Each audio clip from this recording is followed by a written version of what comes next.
This is a very important section here. We're going to be talking about units of measurement. So when you measure something, which you'll do in the lab, you're going to have a number and you are going to have a unit. And if you don't, it is not a measurement. So you will hear me say over and over, and I will count off on your papers if you just give me things that are nothing but numbers. So write this down. Units are our friends. If you've been around campus very long, it is not a secret that I say that frequently. Now,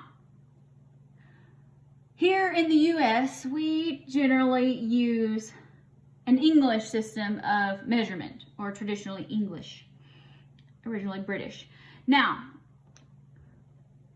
we have, in science, you have to get used to the SI system, which is the System International. We call it the metric system. So you kind of have to learn to train your brain to think in the metric system. So these are some of our basic quantities here.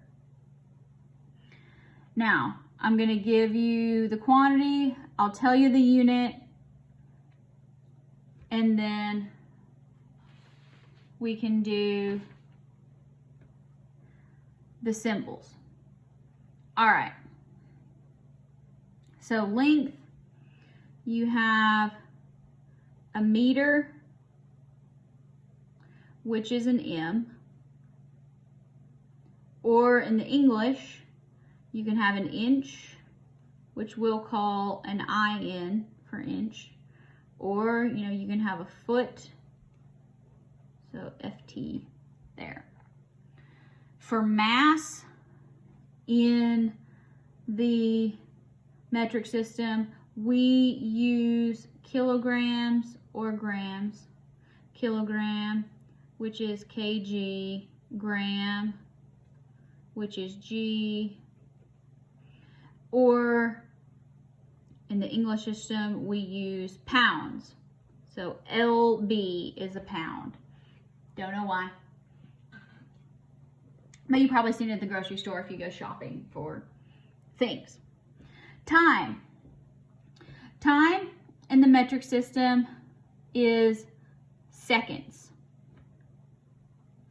And that is just a lowercase s. In the English system, we use many different things, like hours. So that'd be HR is for hours. That's how I write it. You can probably just say H, but I don't like H, just H. We also have days and weeks and fortnights and months and years. But in the metric system, we use seconds. Temperature, there's two choices in the metric system. Celsius, which is going to be a degree and a capital C. We have Kelvin, which is not a degree symbol, but it's a capital K. In the English system, we have Fahrenheit, which I'm not ever going to ask you to spell, but it's Fahrenheit. And here we use degrees, capital F.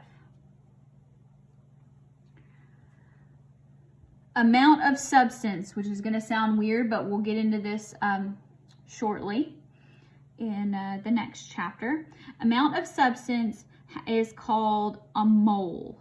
This is not the rodent that digs up your yard. So mole has an abbreviation of MOL. And thankfully, we do not have an English equivalent. We're just, a mole is a mole.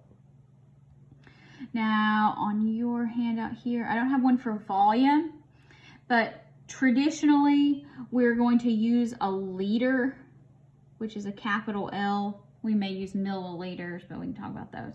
In the English system, we've got a zillion different ways to measure volume. Like, we can use a quart, which is a QT. We can have a pint, which is a PT. You can have a cup, which is a lowercase c. You can have a gallon. You can have a peck. So all those crazy things if you think about nursery rhymes or cooking. Good examples there. So that's kind of an introduction to units. Now, I have also given you the option of this nice conversion sheet. And as we go through things, you can write this here. It's very helpful for you to, when you're doing homework, to have this handy. It is not required. No, you can't use it on a test, but it is there nonetheless.